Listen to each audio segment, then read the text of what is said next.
Bengal ফাইলসের trailer লঞ্চে বাধা। গতকাল বেঙ্গল ফাইলসের ট্রেলার লঞ্চ ছিল, সেই ট্রেলার লঞ্চে একাধিক জায়গায় বাধা দেওয়ার অভিযোগ। ট্রেলার লঞ্চে অনুমতি দিচ্ছে না কোনো হল কর্তৃপক্ষ। অনুমতি দিলেও পরে মৌখিকভাবে তা বাতিল করা হয়। কলকাতার এক 5 তারা হোটেলে ট্রেলার লঞ্চের অনুষ্ঠানে উত্তেজনা ছড়িয়েছিল। হোটেলের বাইরে মোতায়েন হয় বিশাল পুলিশ বাহিনী। পরবর্তীতে বিবেক অগ্নিহোত্রী তিনি পুলিশের বিরুদ্ধে, হল কর্তৃপক্ষের বিরুদ্ধে একাধিক অভিযোগ করেছেন এবং তিনি আরো বলেছেন যে তিনি বিবেক অগ্নিহোত্রী তাকে কোনোভাবেই আটকে রাখা যাবে না। ট্রেলার লঞ্চে বাধা দেওয়ার অভিযোগ দ্য বেঙ্গল ফাইলসের গতকাল ট্রেলার লঞ্চ ছিল, সেই ট্রেলার লঞ্চে বাধা দেওয়ার অভিযোগ হোটেল কর্তৃপক্ষের বিরুদ্ধে এবং পুলিশের বিরুদ্ধে। পরিচালক বিবেক অগ্নিহোত্রী কি বলেছেন শোনাবো আপনাদের। क्यों ऐसा काम करेगा जिसके कारण उसको पॉलिटिकली आगे चल के बहुत मुसीबत हो। सवाल ये नहीं है, सवाल ये है कि कौन है वो पॉलिटिकल प्रेशर, कौन से है वो पॉलिटिकल पार्टी जो हमारी आवाज़ को सप्रेस करना चाहती है, क्यों करना चाहती है। जो फिल्म अभी किसी ने देखी नहीं है, जिस फिल्म को सेंसर का सर्टिफिकेट मिल चुका है, उस फिल्म को लोग कैंसिल क्यों करना चाहते हैं। पहले हमारे ऊपर इतनी सारी FIR लॉन्च की गई, जब हमने यह सारा कार्यक्रम किया, इतना खर्चा किया, सारी व्यवस्था की, हम यहाँ पहुंचे तो अब हमें पता चल रहा है कि उस थिएटर में हम लोग अपनी फिल्म नहीं दिखा सकते हैं। আর এদিকে যখন হোটেল কর্তৃপক্ষের বিরুদ্ধে অভিযোগ উঠছে তারা ট্রেলার লঞ্চের অনুষ্ঠানে বাধা দিয়েছেন, তখন হোটেল কর্তৃপক্ষ কি বলছেন শোনাবো আপনাদের। বাধা দিলেন কেন? আপনার অসুবিধাটা কি হলো? আপনি বাধা দিলেন প্লিজ? আপনি বাধা দিয়েছেন কেন? কথা বলতে এসেছিলাম ওখানটাতে। আপনি ট্রেলার দেখতে এসেছিলেন? আপনি ট্রেলার দেখতে এসেছিলেন? সরি প্লিজ না তাহলে বাধা দিচ্ছেন কেন? আপনার লোক দেবাশিস আমি সমাজের যদি সেরকম কিছু হয়ে থাকে আমি তো আপনাকে আগে না দাদা আসলে এদিকে এই বেঙ্গল ফাইলসের ট্রেলার লঞ্চে বাধা নিয়ে আপনাদের শোনাবো বিজেপি নেতা তথা অভিনেতা মিঠুন চক্রবর্তী কি বলেছেন। বিজেপি গান খেলতে যাবে বেঙ্গল ফাইলস বিজেপি করেছে নোয়াখালী মেসেজে তার উপরে দুই এখন এত করে এফআইআর করলেন কেন, কিসের জন্য করলেন? নোয়াখালী মেসেজ ব্যাপারে আমার ইংলিশকে জানাবেন না, তুমি জানবেন না কি হয়েছিল। পাশাপাশি আপনাদের শোনাবো বিজেপির রাজ্য সভাপতি শ্রমিক ভট্টাচার্য তিনি কিভাবে বিষয়টিকে দেখছেন। পশ্চিমবঙ্গের জন্য আজকে একটা চূড়ান্ত লজ্জার দিন। পশ্চিমবঙ্গের ওপরে একটা কালির ছাপ পড়ে গেল আজকের দিনে। এই দিনটা আমাদের একটা অত্যন্ত ঘৃণা, নৃশংসতা, ভয়াবহতা সমস্ত মিলেমিশে ছিল, কিন্তু তার সঙ্গে 16ই আগস্ট আরেকটা তকমা পেল, সেটা হলো আজকে বিবেক অগ্নিহোত্রীর ছবির উপরে, মানে তার ট্রেলার দেখানোর সময় যেভাবে পুলিশ হামলা করল। এটা কোনো সুস্থ সভ্য সমাজে কাঙ্ক্ষিত নয়। পশ্চিমবঙ্গের যারা প্রগতিশীল বুদ্ধিজীবী আছেন, যারা মত প্রকাশের অধিকারের কথা বারবার বলে এসেছেন, যারা কোনো জায়গায় শিল্পী কিংবা কোনো জায়গায় নাট্যকর্মী আক্রান্ত হলে বিভিন্ন সময় এখানে পদযাত্রা করেন, মোমবাতি নিয়ে বেরোন, আমি অপেক্ষা করছি সন্ধ্যা পর্যন্ত তাদের মোমবাতিটা জ্বলে কিনা সেটা দেখবার, তারপরে আমরা যা বলার। আর দ্য বেঙ্গল ফাইলস নিয়ে তৃণমূল নেতা কুণাল ঘোষ তার প্রতিক্রিয়া, বাংলাকে অপমান করার চেষ্টা চলছে। বিবেক অগ্নিহোত্রী বিজেপির কাঠপুতুল কি বলেছেন কুণাল ঘোষ শোনাবো।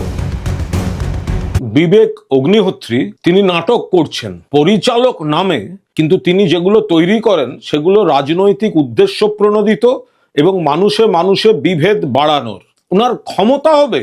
গুজরাট ফাইলস করেননি কেন এতদিন? গুজরাট দাঙ্গাটা দেখাননি কেন? বিলকিসের উপর কি হয়েছে দেখাননি কেন?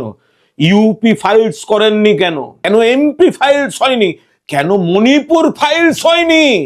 চিফ মিনিস্টারের বাড়িতে বাংকার করে রাখতে হয়। বাংলায় বিজেপির স্বার্থে নাটক করতে এসছেন, বাংলাকে মেলাইন করতে এসছেন। অবাঞ্ছিত ঘোষণা করে বাংলা থেকে বার করে দেওয়া উচিত। আর সত্যজিৎ রায়ের নাম বলছেন।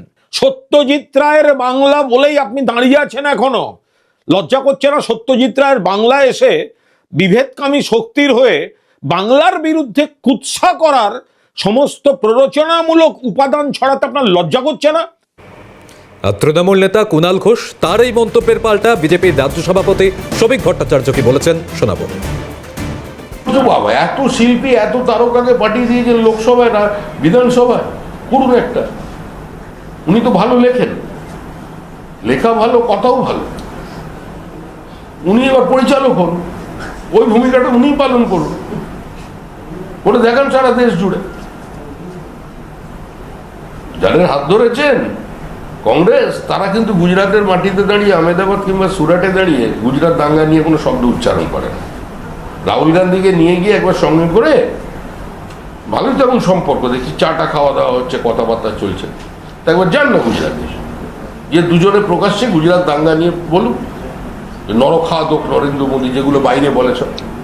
রাহুল গান্ধী কে আছেন, উনি যদি রাজি হয়ে যান তাহলে আমরাও করবো, এখান থেকে বলবো বিবেক অগ্নিহোত্রী আরেকটা মানা। পাশাপাশি আপনাদের শোনাবো এই প্রসঙ্গে কেন্দ্রীয় প্রতিমন্ত্রী সুকান্ত মজুমদার কি বলেছেন এবং সিপিএম নেতা সুজন চক্রবর্তী তার কি প্রতিক্রিয়া। এই সরকার অন্য মত বা ভিন্ন মতকে পছন্দ করে না এবং বেঙ্গল ফাইলসে যে সত্যি কথা বলা আছে, যে 1946-এ যে গ্রেট ক্যালকাটা কিলিংস হয়েছিল, সেই গ্রেট ক্যালকাটা কিলিংসকে সামনে রেখে এই সিনেমা, অর্থাৎ কয়েক হাজার লোককে কচুকাটা, কয়েক হাজার হিন্দুকে কচুকাটা করা হয়েছিল কলকাতার বুকে। সেই সময় গোপাল পাঠা এবং অন্যান্য হিন্দু বীর তারা রাস্তায় নেমে সেটাকে প্রতিহত করেছিলেন। এটা মমতা বন্দ্যোপাধ্যায় এবং তার দলবল এটা জনগণের সামনে, বাংলার জনগণের সামনে আসতে দিতে চায় না। এর আগে বামপন্থীরাও এটাকে বহুদিন মানুষকে জানাতেও দেয়নি, জানতেও দেয়নি। ইতিহাসে বই কোথাও পাবেন না, আপনারা দেখবেন ডাইরেক্ট অ্যাকশন ডে। আর এখন মমতা বন্দ্যোপাধ্যায়ের কাজ হয়েছে এটাকে যেন তেন প্রকারে চেপে রাখা। এত ধুন্ধুমার কাণ্ড কি আছে? সরকার, পুলিশ, হোটেল কর্তৃপক্ষ মিনিটে মিনিটে কেটে দিচ্ছে। একটা ফিল্ম করবে বাবা, দু চারটে লোক দেখবে, দু চারটে লোক দেখবে না। লোকে জানে যে যতই বীর সাভারকার বলুক না কেন, সাভারকার আসলে ব্রিটিশের হয়ে মুচলেখা দিয়েছে ব্রিটিশের কাছে, সবাই জানে। ফলে একই রকম ভাবে বিজেপি যা করতে চায় সেটাকে রোজ তার বিরোধিতা করতে করতে কি একটা দারুণ ব্যাপার করেছে বলে তাকে কার্যত প্রচারের সুযোগ করে দেওয়া, এটা কোনো মানে হয় বলে আমি মনে করি না।